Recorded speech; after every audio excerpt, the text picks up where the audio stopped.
और अच्छा बता, तू कुछ पूछने वाला था मुझसे ना? हाँ, पूछना ये था कि जो मेरे कलीग्स हैं उनकी भी मेरी जितनी सैलरी है, ठीक है, मैं जैसे अपनी डिडक्शंस अवेल करता हूँ वो लोग भी वही करते हैं। पर मुझे समझ नहीं आता कि जब ITR फाइलिंग का समय आता है तो मैं फाइल करता हूँ 30% इनकम स्लैब के अंडर और वो लोग फाइल करते हैं 20% के अंडर। मतलब सेम है, हमारा हर चीज़ सेम है, डिडक्शंस भी सेम ही है। तो ऐसा क्या मिस कर रहा हूँ या ऐसा क्या उनको पता है जो मुझे नहीं पता? यार तेरे को मैंने कहा, तू डिडक्शंस अवेल कर रहा है अपनी सारे डिडक्शंस अवेल करी हैं, मतलब जो तकरीबन 1.5 लाख की वो भी करी है मैंने। 1.5 लाख ले रहा है और अपना जो मेडिकल इंश्योरेंस पे करता है उसका क्लेम कर रहा है? 25,000 रुपये मेरा मेडिकल इंश्योरेंस का जाता है हर साल, और जो एक्सपेंसेस, मेडिकल एक्सपेंसेस हम क्लेम करते हैं 5,000 रुपये वो भी जा रहा है। तो अब बचा क्या? मतलब इसके अलावा मुझे नहीं पता अब क्या बचा है। उसके अलावा देख, थोड़ा सा ध्यान लगा, कोई और तेरी डिडक्शंस हो जो तुझे याद ना आ रही हो जो अवेल हो सकती है? एक चीज़ है, मेरे एक कलीग ने बताया था, कलीग कुछ बात कर रहा था, रेंट का ऐड करता है वो, कुछ रेंट अपने डिडक्शंस में डालता, मुझे नहीं idea. House rent allowance, HRA, right? हाँ, HRA बोला था उसने, HRA कुछ बोला था, बट मुझे आइडिया नहीं है कि इससे मैं कैसे फ़ायदा होगा। तो क्या तू रेंट पे करता है? क्या तू रेंट पे है? हाँ, कब से? काफ़ी टाइम हो गया रेंट पे हूँ मैं। अच्छा, 2 साल हो गए होंगे। इतने तो हो ही गए, आराम से हो गए। तो 2 साल से तू ये कह रहा है कि तू रेंट पे कर रहा था, बट तूने आज तक HRA अवेल नहीं किया? क्या कर रहे हैं यार तू? मतलब मजाक है क्या? मुझे फ्रैंकली आइडिया नहीं है कि कैसे अवेल करना है। मैं तो जो नॉर्मल डिडक्शंस होती हैं उन्हीं को फॉलो करते हुए कर रहा हूँ और मेरा 30% में जाता है। So hello guys, welcome back to our channel finance की पाठशाला। और पिछली सभी वीडियोस की तरह इस वीडियो में भी हम इसी एम के साथ आए हैं कि हम आपको एक न्यू इन्फॉर्मेशन दें, बहुत ही ईजी लैंग्वेज में, लेमन लैंग्वेज में, related to finance and your financial education.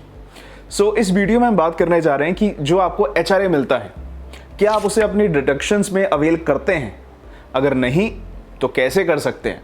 यही सब हम जानेंगे आज की वीडियो में। बट आगे बढ़ने से पहले, अगर आपको हमारी वीडियोस पसंद आ रही हैं तो आप इस चैनल को सब्सक्राइब कर सकते हैं, बिकॉज ऐसी ही बहुत सारी वीडियोस आगे भी आती रहेंगी। तो चलिए अब सीधा उस इंफॉर्मेशन की तरफ चलते हैं रिलेटेड टू HRA। तो अब मैं बात करता हूँ तेरी सैलरी को लेके।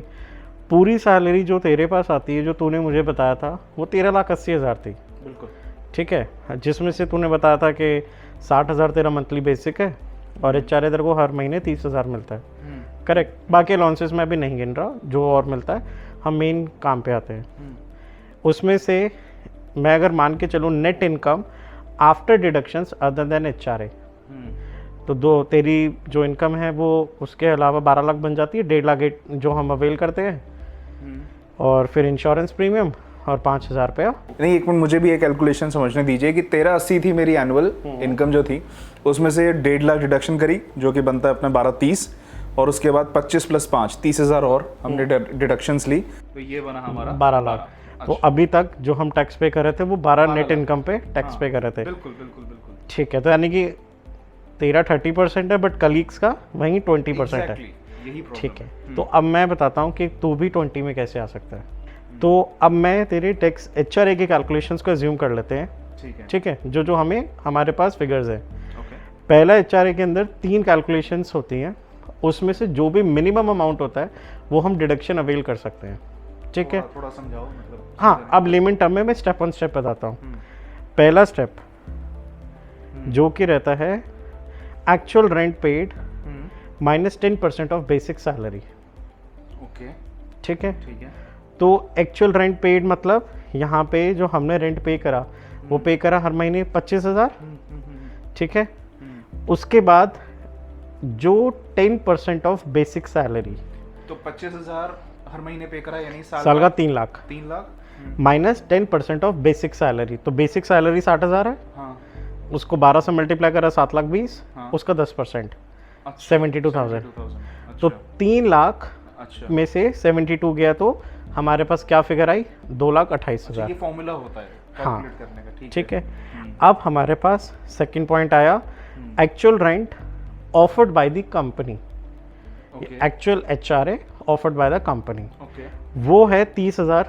हाँ, जो कंपनी हर महीने देती है। बिल्कुल। तो 12 महीने में कितना दिया?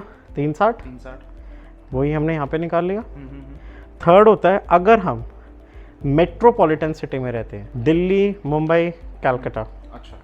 तो उस केस में हमारे पास 50% ऑफ बेसिक सैलरी हम कैलकुलेशन लेते हैं, अगर अदर देन मेट्रोपॉलिटन वो 40%।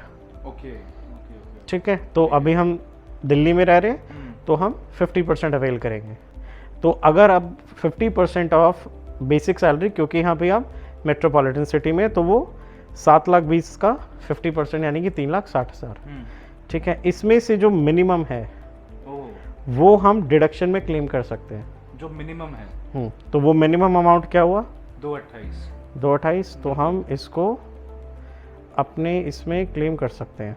अच्छा। तो अब अभी तक हमारी इनकम जो थी 12 लाख थी, बट अब HRA के बाद जैसे मैंने बताया 2,28,000, ये अब हम अपनी इनकम से माइनस कर सकते हैं। मैक्सिमम नहीं ले सकते, 360 नहीं ले सकते? नहीं, ये IT की गिवन कैलकुलेशंस है। ठीक है। उसके बाद ये जो अमाउंट आता है, अगर मैं 12 लाख में से 2,28,000 और माइनस कर दूं तो net income would be after HRA deduction, although पहले की डिडक्शन में एज्यूम कर रहा हूँ कि तू अवेल कर चुका है, तो यहाँ पे हमारी नेट इनकम कितनी होगी? 9,72,000।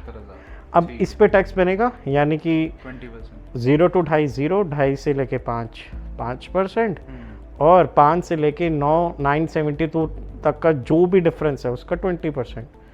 पर सही है, मतलब लास्ट 2 ईयर्स से तो चलो मुझे खैर नुकसान ही हुआ अगर मैं कहूँगा, जो मैंने टैक्स एक्स्ट्रा पे कर दिया।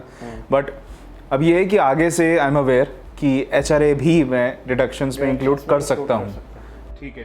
तो अब आप कलीग्स को जाके आप भी उनके साथ लाइन में खड़े होके अपना HRA क्लेम कर सकते हैं। बट मैं समझा सकता हूँ कि आप मैं नॉलेज हो गई है कि आप जो 1.5 लाख का डिडक्शन है, हेल्थ इंश्योरेंस का है, ये सब के अलावा HRA भी आप डिडक्शंस में अपने इंक्लूड कर सकते हैं। सो मित्रों, आई होप आपको ये नॉलेज पसंद आई होगी, आपको समझ में आया होगा। एंड अगर आप खुद ITR फाइलिंग करते हैं तो आप इस स्टेप का, इस प्रोसेस का ज़रूर ध्यान रखेंगे। एंड ऐसी और वीडियोस जैसे हमने पहले बताया आगे आती रहेंगी related to finance. So please आप इस चैनल को सब्सक्राइब कीजिए, फाइनेंस की पाठशाला, एज वेल एज अगर आपको ये वीडियो पसंद आई हो तो आप इसे लाइक कर सकते हैं, अपने कलीग्स को, फ्रेंड्स एंड फैमिलीज़ को ये आप वीडियो शेयर कीजिएगा। कुछ पूछना चाहते हैं नीचे कमेंट कर सकते हैं। तो अभी के लिए इतना ही, मिलते हैं अगली वीडियो में, तब तक के लिए बाय बाय।